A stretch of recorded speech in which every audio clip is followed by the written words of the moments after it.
ভোরের আলো ফোটার সঙ্গে সঙ্গেই গাছে গাছে শুরু হয় গাছিদের ব্যস্ততা। তাদের সংগ্রহ করা রস মাটির চুলায় জাল দিয়ে দীর্ঘ ও যত্নশীল প্রক্রিয়ায় তৈরি হয় ঐতিহ্যবাহী হাজারি গুড়। স্বাদ ও ঘ্রাণে যা অতুলনীয়। লোকমুখে ছড়ানো ইতিহাস বলে, একবার ভারত সফরকালে ব্রিটেনের রানী এলিজাবেথের খাবার টেবিলে পরিবেশন করা হয়েছিল এই হাজারি গুড়। গুড়ের স্বাদে অভিভূত হয়ে তিনি হাজারি পরিবারকে উপহার হিসেবে পিতলের তৈরি একটি সিলমোহর প্রদান করেন। সেই ঘটনাই বিশ্বজুড়ে হাজারি গুড়ের সুখ্যাতি ছড়িয়ে দেয়। প্রায় ৩ শতাব্দী ধরে মানিকগঞ্জের ঝিটকা এলাকার শিকদারপাড়া গ্রামের হাজারি পরিবার এই ঐতিহ্য ধরে রেখেছে, যার সূচনা হয়েছিল হাজারি প্রামাণিকের হাত ধরে। অনেকে পেশা পরিবর্তন করলেও এখনও প্রায় ২২টি পরিবার এই দুর্লভ গুড় তৈরির সঙ্গে যুক্ত রয়েছে।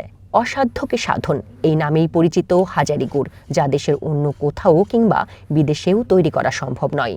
রস সংগ্রহ করতে হলে টাইম লাগে, সহজে হয় না। আস্তে আস্তে দিন যাইব আর এটা ভালো হয়ে আসতো।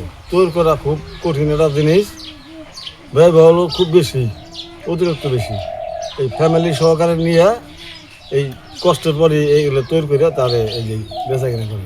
কিন্তু হাজারি গুড় সবাই তৈরি করতে পারে, কারণ কি হাজারি গুড় তৈরি করতে হলে আপনার সব কিছু পরিষ্কার পরিচ্ছন্নতা লাগবে, আর গাছটাকে 7 দিন শুকাতে হবে। আমরা 2টা পাইল করি, একটা পাইল কাটা বলে আর একটা হলো মধ্যম কাটা। মানে 7 দিন শুকানোর পরে প্রথম যে কাটে ওইটাকে পাইল কাটা বলে।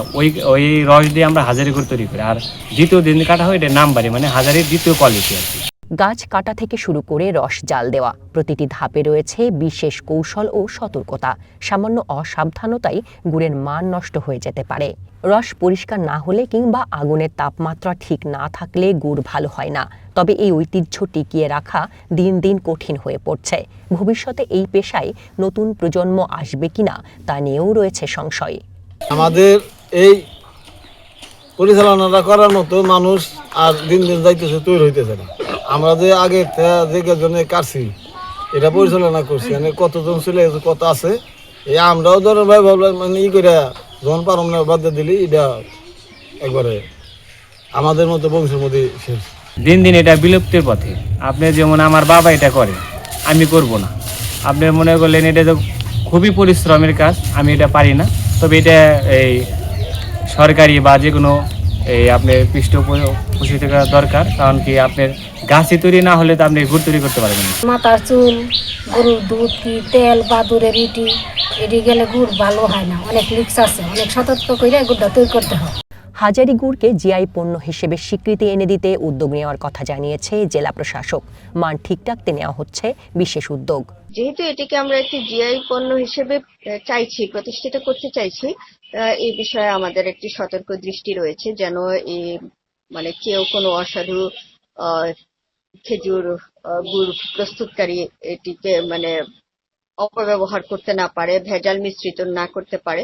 এই বিষয়ে আমরা প্রচারণা চালাচ্ছি, সচেতনতামূলক কর্মসূচি। লোকসঙ্গীত আর হাজারি গুড় মানিকগঞ্জের প্রাণের সুর, এই স্লোগানে জেলায় ব্র্যান্ডিংয়েও স্থান পেয়েছে হাজারি গুড়। চলতি মৌসুমে প্রতি কেজি হাজারি গুড় বিক্রি হচ্ছে ১,৮০০ থেকে ২,০০০ টাকায়। চন্দনা বিশ্বাস, ওয়ান ন্যাশনাল ডেস্ক।